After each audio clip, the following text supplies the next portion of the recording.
The information and views expressed by our host or guests on the Unlock Potential podcast are their own, and not a substitute for professional medical or fitness advice. Always consult with qualified healthcare or fitness professionals before starting any new exercise program or making changes to your current routine. And so if we ate something that does not feel good later, even though it smelled good and tasted good, we're going to start to remember that over time. Often with fast foods and processed foods, they smell good and taste good, and after 10 to 15 minutes or maybe even a couple hours in our belly, they don't feel good anymore. And so that engagement leads to better awareness. And better awareness over time can help us recover better. Hello and welcome to Season 2 of Unlock Potential. I'm Brian Delaney. Our focus this season is fitness. I'll be joined by Dr. Duvall, who's going to guide us through his protocol for getting into your best shape so we can live our best lives and serve others well.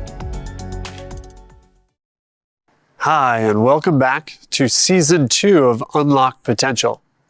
I'm Dr. Duvall, and I'm going to take you through Episode 11, where we're going to talk about the finer details of the recovery protocol that we use in the Stay Active method.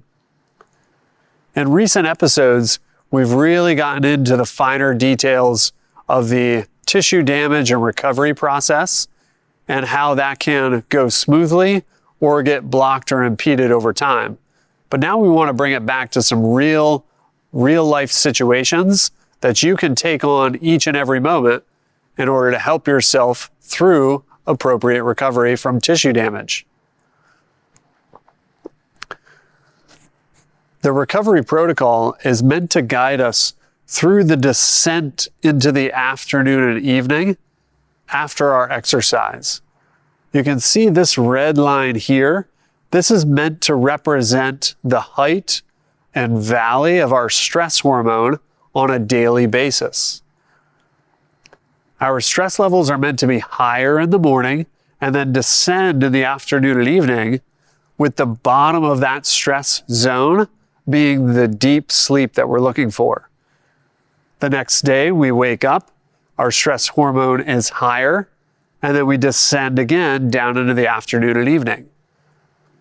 If we get blocked from raising enough in the morning or from descending low enough in the afternoon, that can start to impede our long-term progress. And so exercise helps us maximize the rise in the mornings, and then the recovery protocols help us maximize the descent into the afternoons.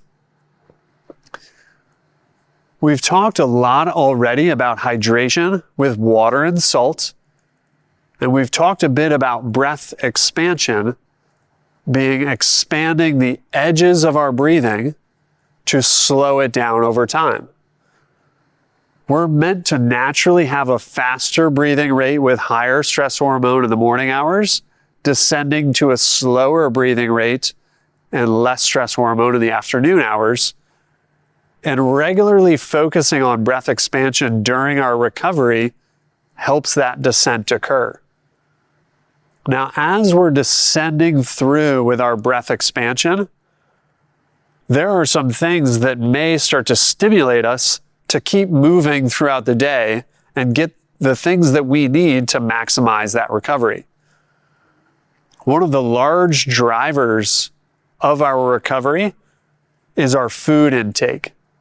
Now, oftentimes diet plans will try to tell you exactly what to eat and exactly when to eat, but we're asking you to check in more with your body, to feel what your body needs and what its signals are so they get up to your mind.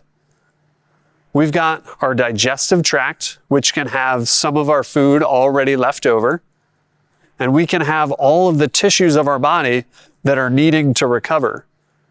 The tissues of our body might need various amounts of proteins, of carbohydrates, of fats.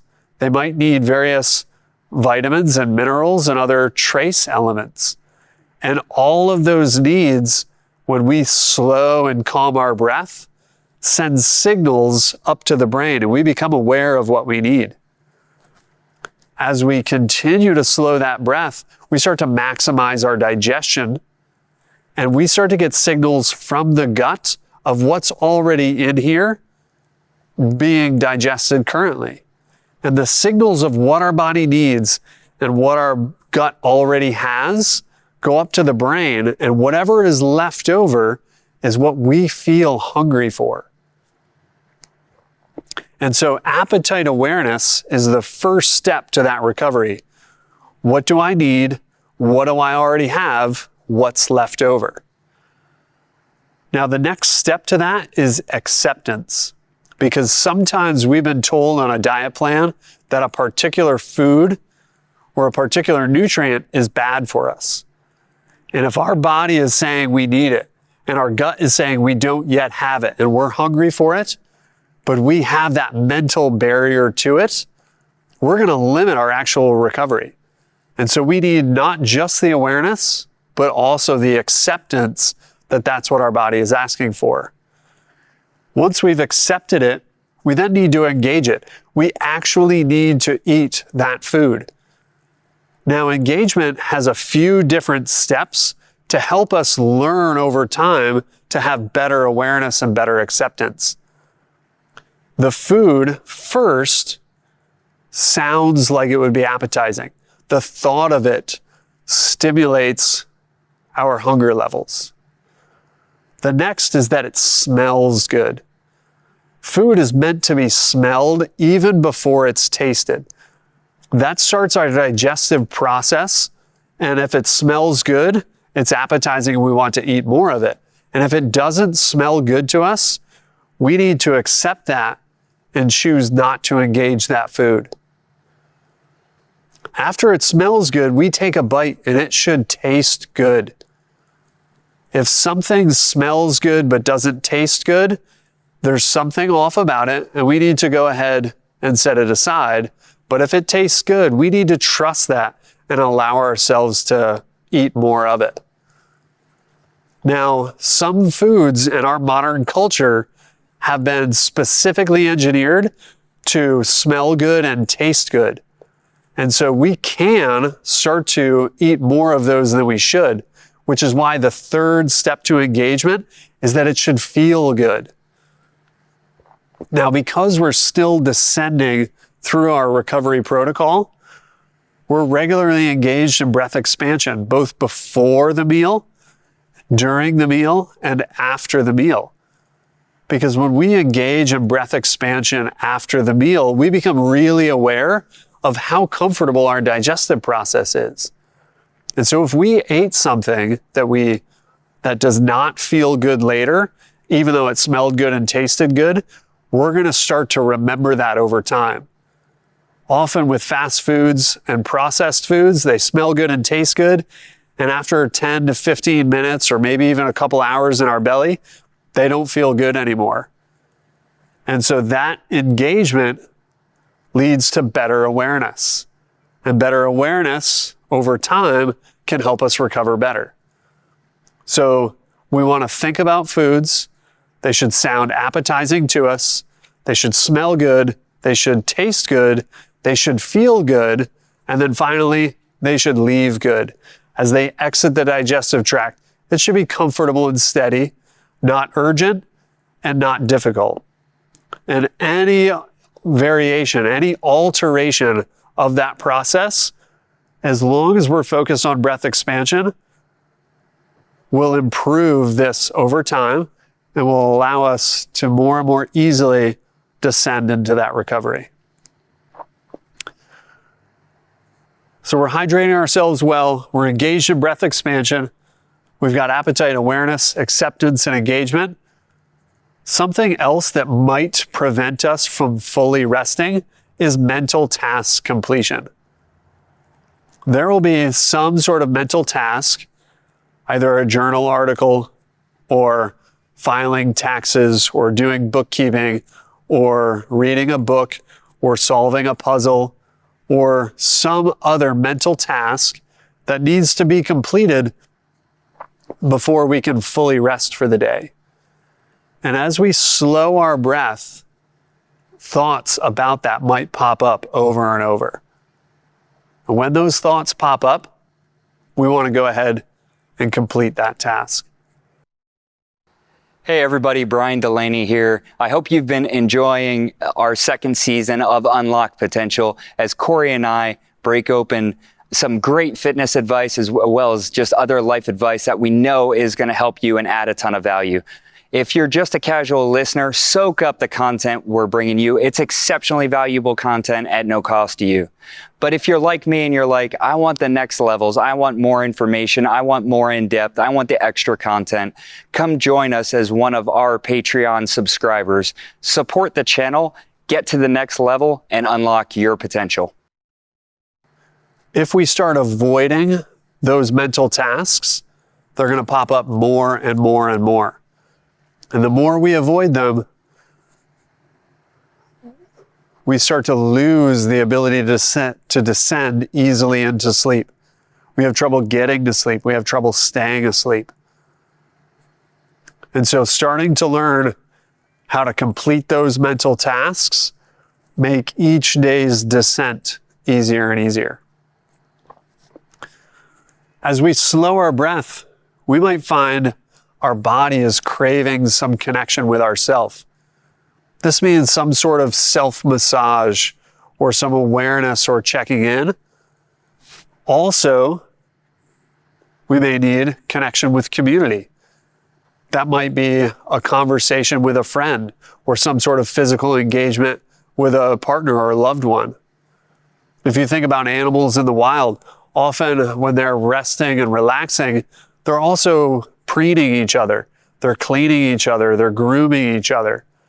And this sort of physical contact, this sort of mental, emotional connection is very important for helping us rest and relax into the afternoons and evenings. So as we're expanding our breath, if we don't feel hungry and we don't have a mental task to complete, we may feel the desire for connection with ourselves and others, and we need to engage in that in order to fully recover. The last thing that is part of our recovery is a playful, restful balance. As we descend into the afternoon, we may find that we still have some energy that we need to get out. That's not the time to go do measured exercise, because that will allow our mind to push our body a little bit beyond where it wants to go. What we need to do is allow for playful movement. Playful movement can be wrestling with someone. It can be an easy self-dance flow or dancing with a partner. Something that's unplanned and unmeasured and more playful in nature. And then obviously, there's some restfulness that's needed with that as well. And so that restfulness and playfulness is the descent and the rest of our energy. Now, a lot of times people say, hey, sleep is really important for my recovery. I need to make sure I'm getting to sleep. And they start to get this adherence to the fact that they're not asleep and that's a problem. When reality, a lack of sleep is a sign that some of these other pieces are a little bit off and not yet taken care of. And so we're not able to get to that restful place. So we exercise in the mornings, we work our way through the recovery protocols. The end of that recovery protocol is deep sleep. And if we find ourselves bouncing up out of that deep sleep, there's something else calling us that we should engage in. Now, the final, more creative piece of this is combinations of the above. So it's not just each piece by itself, but it may be pieces together. We may be hungry, but we want to have that food with a friend or family member. So we've got appetite and community. We may have mental task completion and playfulness. And so we might need to play a board game in order to help our mind work through some sort of problem-solving situation, but make it playful at the same time. We may want to go for a walk in a playful way and think about a problem that's been on our mind over that day. And so that easeful walk is playful.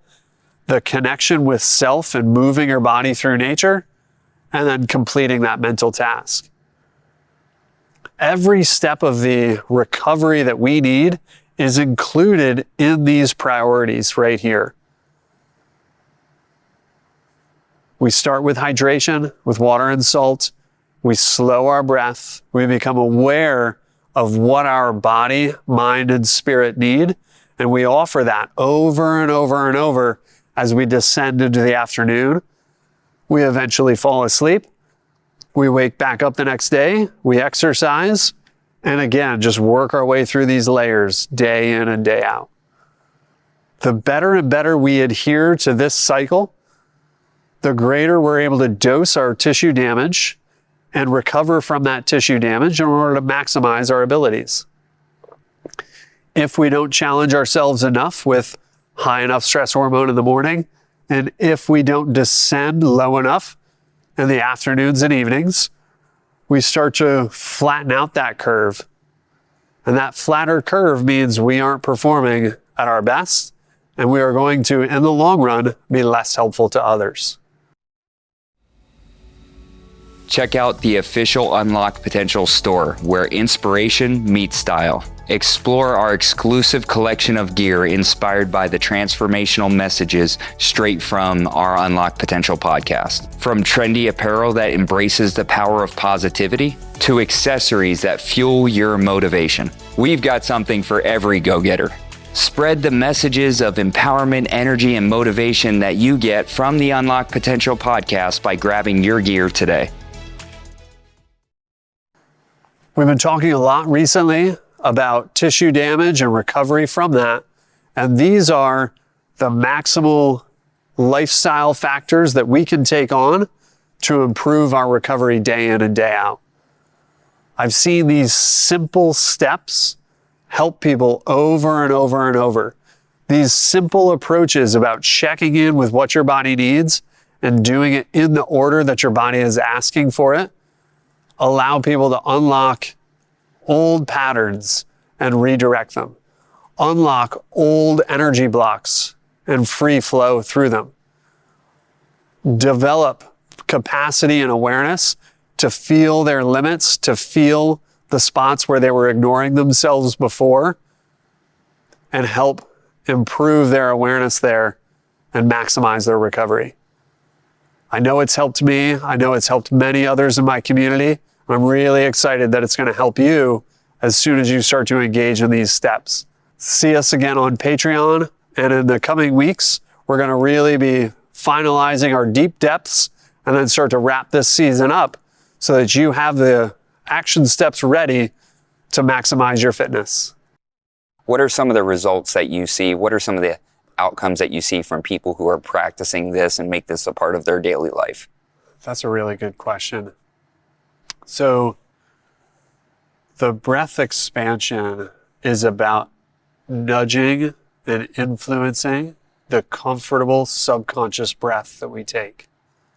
Okay. So at the bottom of our brainstem is our stress and recovery balance center. Okay. It's the do more, recover more. Do more, recover more. That's right at the base of our brainstem. Mm-hmm. And just above that is our memory and emotional center. And so it's constantly getting feedback that's subconscious to us. Sounds, smells, movement patterns, other environmental factors that kind of stimulate us, that subconsciously start to trigger that stress response. Mm-hmm. Mm-hmm. And when it starts to trigger that stress response, what we get are feelings of limitation, feelings of stress, emotional dysregulation, painful symptoms, uncomfortable spots, trouble memorizing, trouble focusing, trouble carrying conversations.